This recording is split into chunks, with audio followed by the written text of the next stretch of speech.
Hi, I'm Blackbright. I'm broadcasting out the UK into your homes. Welcome to my channel. First time you're passing through, you're welcome to give me the thumbs up, the thumbs down, subscribe, interact with subscribers, all of the usual.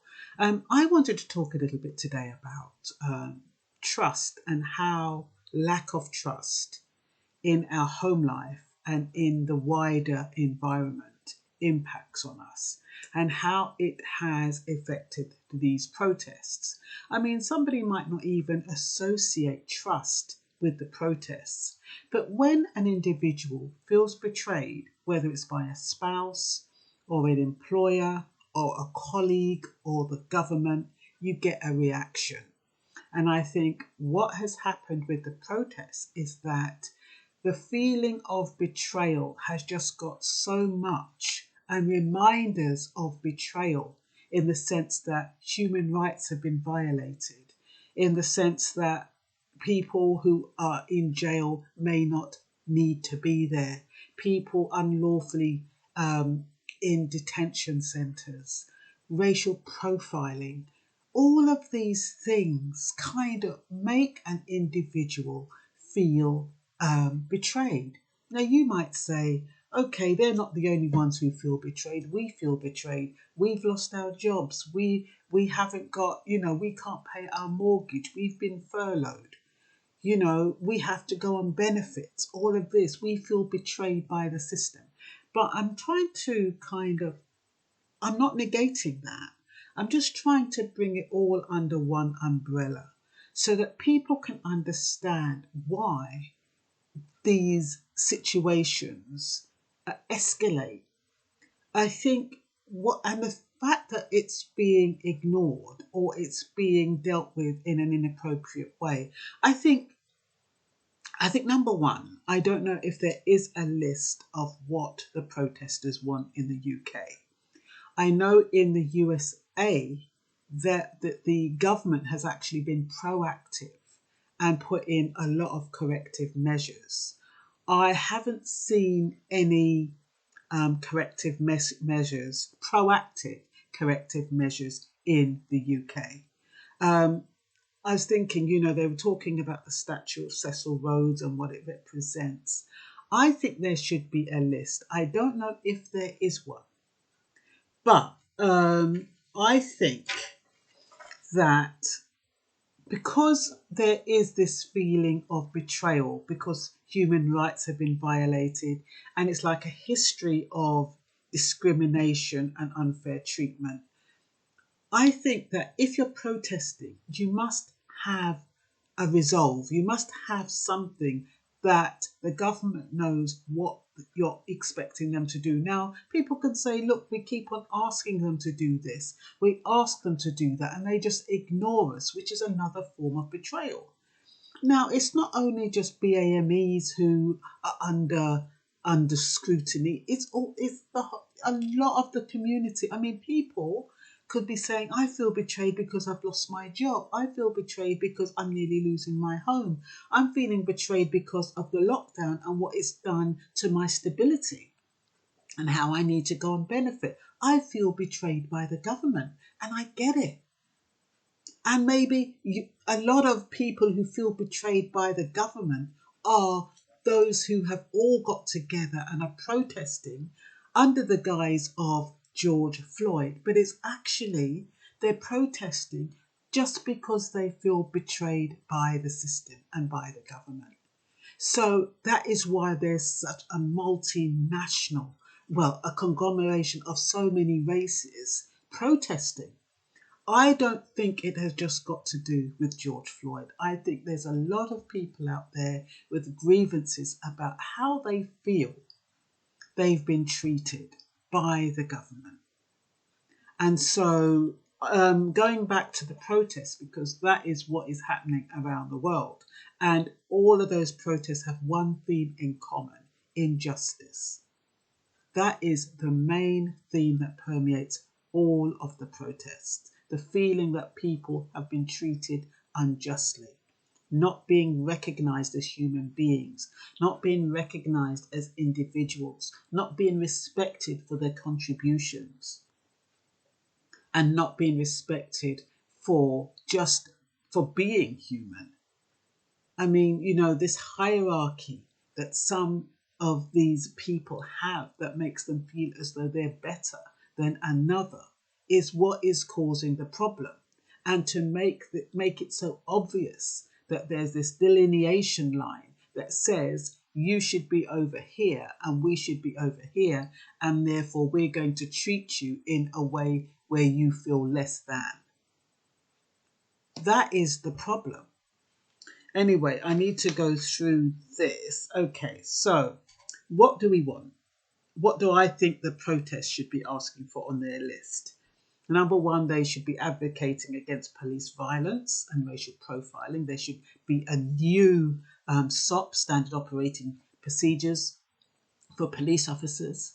I think they've got away with too much negative behaviour, adverse behaviour, and that needs to be addressed, and addressed in a way that is sensitive, that is transparent, and that is accountable, and that there should be some penalties in place for non-compliance. For example, they have these body-worn cameras. Half of them don't turn it on. Half of them tell you that their battery is flat. And then when there's some kind of discrepancy in why they're stopping someone, there's nothing to prove it. They only put it on at an appropriate moment.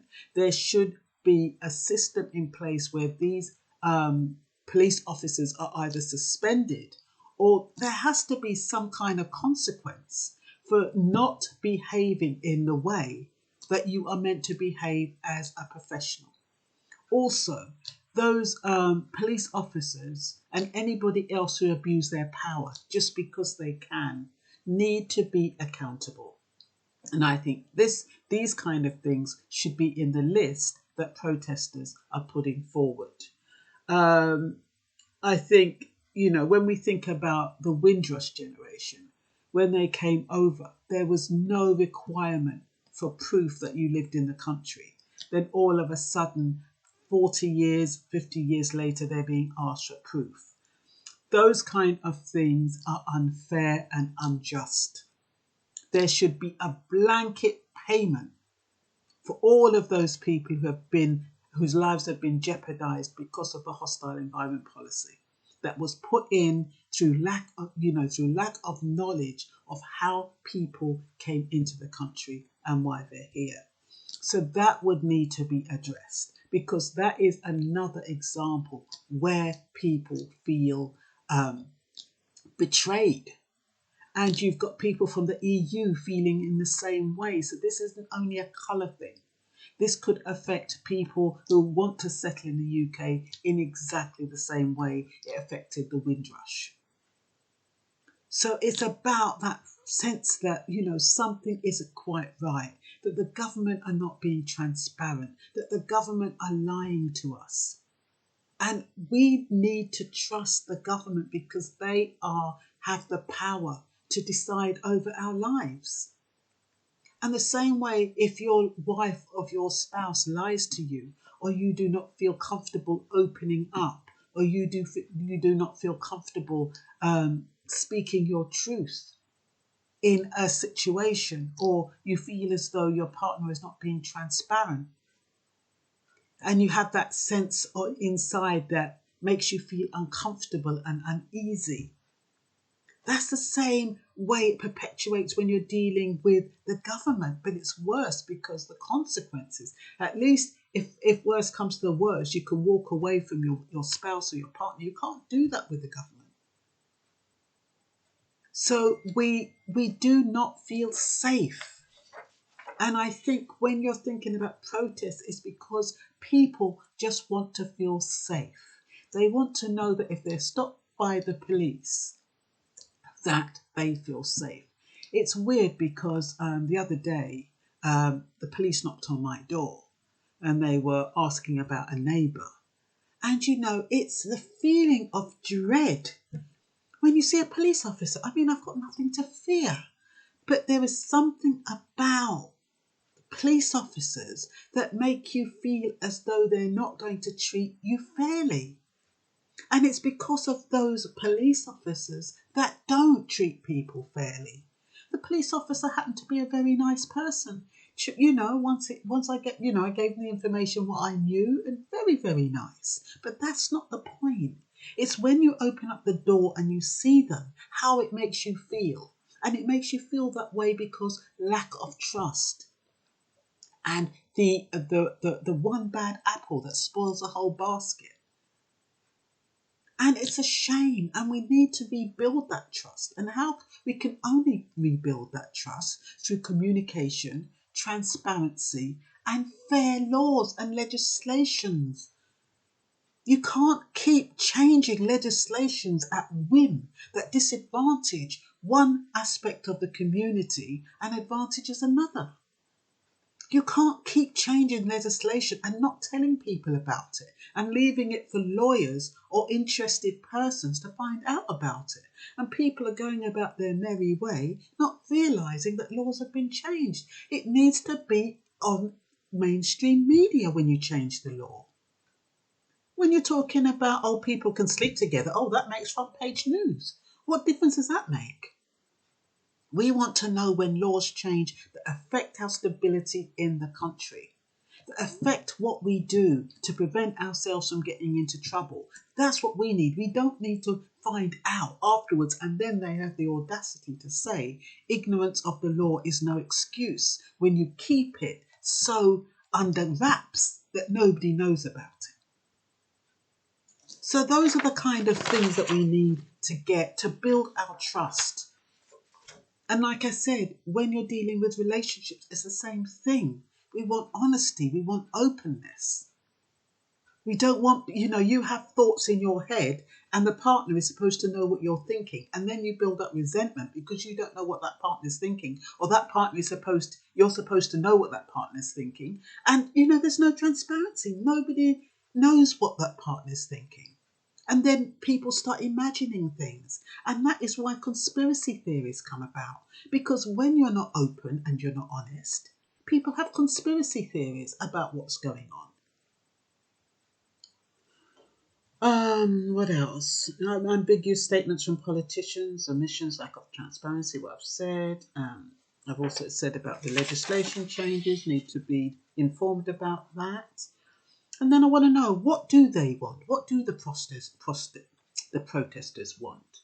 They want anti-racism? When do we want it? Now? I mean, it's not only about anti-racism, it's about a gamut. I mean, how people have been treated, it crosses the gamut. So it's not just about anti-racism, even though that's how it's being portrayed. It's about being treated unfairly. And as we have seen, it's not only blacks and minority ethnics, it's the whole gamut who feel as though they're being unfairly treated during this situation. And that's because, we just feel that those in power who are making these legislation, they can afford to have three or 4 months' salary not paid. They can afford to do that. How do they empathise with those people who can't? And that's why people who can't feel as though they've been treated unfairly. When you're telling businesses that they have to pay the difference in the furlough amount, and because you're rich, you don't realise how difficult that is for businesses. What are they supposed to do? So it's that lack of empathy and that lack of understanding where people on the ground are coming from. Telling people to go on DWP and claim universal credit, knowing that they have to wait 5 weeks, knowing how sudden this came. And then you're saying, okay, to help you, you can put in a sickness claim and that's effective immediately. And yet to help, really help, if you were really being empathetic, you would make sure all of the banks put the mortgage at the end of the contract, at the end of the tenancy or whatever it is, the rent, so that the rent doesn't accumulate to cause stress. That's what you would do. If the government had said, during this situation, this coronavirus situation, if they said, okay, none of you have to worry about your mortgage for 6 months. If your mortgage term is if you've got 20 years left on your mortgage term, we'll make it 26. All of you who owe rent, the government will reimburse the landlords and they'll get their money. It will be tagged on. They'll get their money somehow. There's something in system in place that make people feel as though they're not being hard done by, misunderstood, and overreacting. Millionaires and people who earn goodness knows how much Boris Johnson and all that lot earn, how can they possibly understand how difficult it is for people who cannot pay the rent and know that the landlords, they need their money because they owe the bankers? And it's a vicious cycle. They're saying, Boris Johnson is saying, landlords, understand the tenants and do something and hold off, don't pressure them for their rent. And yet, what happens to the landlords who have to pay their bloody mortgage? So it makes people feel as though the government is betraying them and not being transparent and not caring. And that is why people protest, because they're fed up with it. And it hits them from all sides. And yes, it comes under the guise of George Floyd. But George Floyd just represents injustice. That's what he represents. An unfair treatment. And people, and a lack of consequences for people's distress. That's what George Floyd represents for all of us, everybody on the ground. He's a symbol of injustice. He's a symbol of all of those hurts and betrayals we've been receiving from all of that abuse of power that's been inflicted on the majority of us. And that's what he represents. And that's why all nationalities are out there. The only thing is that they do not need to be defacing statues and all that kind of stuff. That is not going to bring the result they want. They need to document, record what it is they want that will make a difference to their lives, and make sure it's feasible. Make sure it's workable.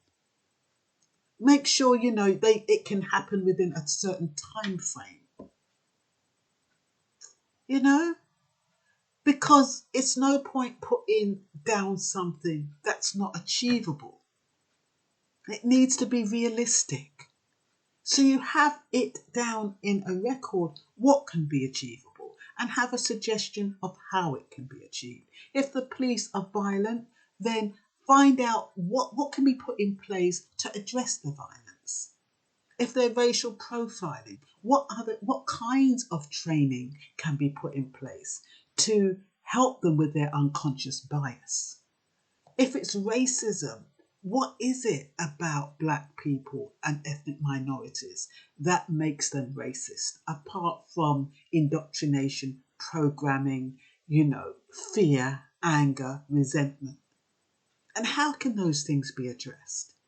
These are the kind of things you need to be having documented and having listed as what you need to be done. So you're not just protesting indiscriminately. The government knows what you want and whether or not they're prepared to satisfy your request. We need a review of Black people in prison, BAMEs in prison. Are they in there fairly? How are the terms compared to white terms for the same crime? Those are the kind of things we need investigating to show fairness. What else? We need a faster turnaround for those people who have paid for their visa application fees, because it comes over like discrimination when it's only foreign nationals who are applying for visas and they paid their thousands of money and they're waiting 6 months, 9 months, a year, up to 2 years. Some people have been waiting over 10 years for their visa applications to be approved. Those kind of things need investigating so people do not feel discriminated against. We need a change in the curriculum, the school curriculum that provides an honest history, overall history, white history, black history, Asian history, Oriental history. Combine the histories on the curriculum. We don't just want white history and a contrived black history. That is not good enough because it perpetuates racism and discrimination and the way people think. So we need the policies changed. We need that hostile environment policy thrown out and revisited. What else? So I'm not going to go into all of the achievements, even though I said I was, because there's just too many of them. Honestly.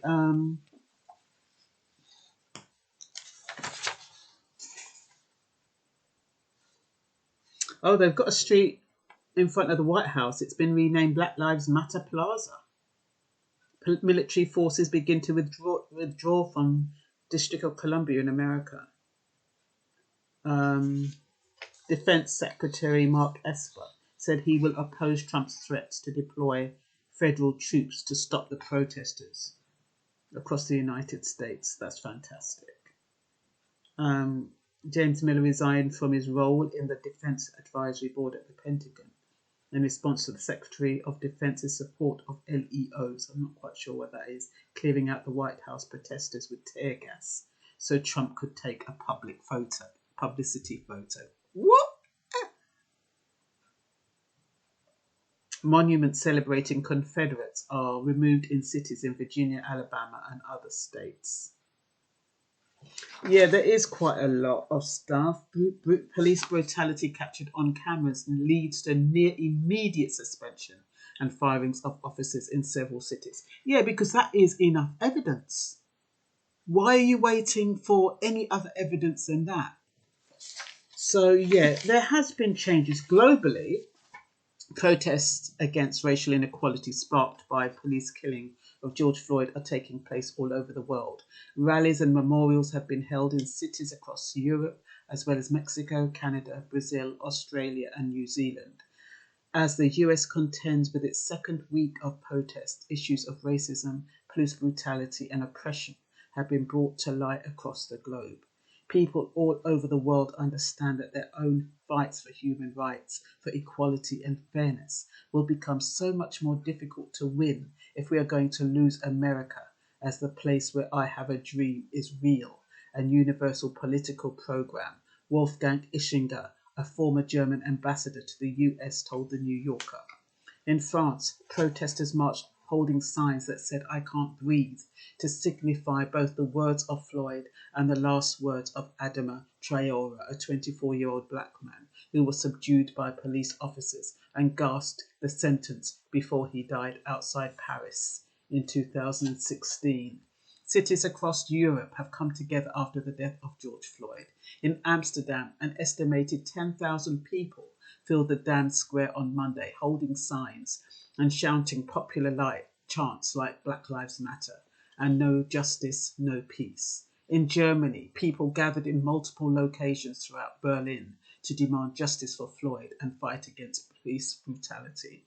A mural dedicated to Floyd was also sprayed painted on a stretch of wall in Berlin that once divided the German capital during the Cold War. In Ireland, protesters held a peaceful demonstration outside Belfast City Hall, and others gathered outside the US Embassy in Dublin. In Italy, protesters gathered and marched with signs that said "Stop killing black people. Say his name and we will not be silent." In Spain, people gathered to march and hold up signs throughout Barcelona and Madrid. In Athens, Greece, protesters took to the streets and collectively held up the sign that read "I can't breathe." In Brussels, protesters were seen sitting in a peaceful demonstration in front of an opera house in the centre of the city. In Denmark, protesters were heard chanting "No justice, no peace" throughout the streets of Copenhagen, while others gathered outside US Embassy. In Canada, protesters were also grieving for Regis Kordinsky Paquet, a 29-year-old black woman who died on Wednesday after falling from her balcony during a police investigation at her building. And in New Zealand, roughly 2,000 people marched to the US Embassy in Auckland, chanting and carrying signs demanding justice. Memorials have been built for Floyd around the world too. In Mexico City, portraits of him were hung outside the US Embassy with roses, candles, and signs. In Poland, candles and flowers were laid out next to photos of Floyd outside the US consulate. And in Syria, 2 artists created a mural depicting Floyd in the northwest town of Binish on a wall destroyed by military planes. So it is massive. The death of George Floyd has brought about, and I'm just hoping it brings about change, positive change. And the same way, on a wider, we need to have that kind of, build that trust in our homes, in our relationships. What broke your trust? Try to analyze what broke your trust. It's usually lies, it's betrayal, lack of commitment, abandonment, deception. Sometimes it's manipulation. Sometimes it's high expectations. Sometimes maybe what we're asking for the government is too much. And what we're expecting from the government is too much. The same way sometimes in our relationships, our expectations are too high. And okay, we don't protest, but sometimes we do in our own way in relationships. But it doesn't come out as a protest, it comes out as an argument. And sometimes you have to come to some kind of compromise so that you can get peace again. And that is what we're asking for the government, to come to some form of compromise. And not just in the UK, but all over the world. I mean, now it's recognised the injustice that has been going on. Let's hope that there is enough people out there who have the intelligence and who know what to do now they've galvanised so much support. Let's hope that they can put it to good use, constructive use, productive use. And that is all, because all we want is to be treated fairly and with respect, and that applies to every citizen of the world. That's all for now. Bye-bye.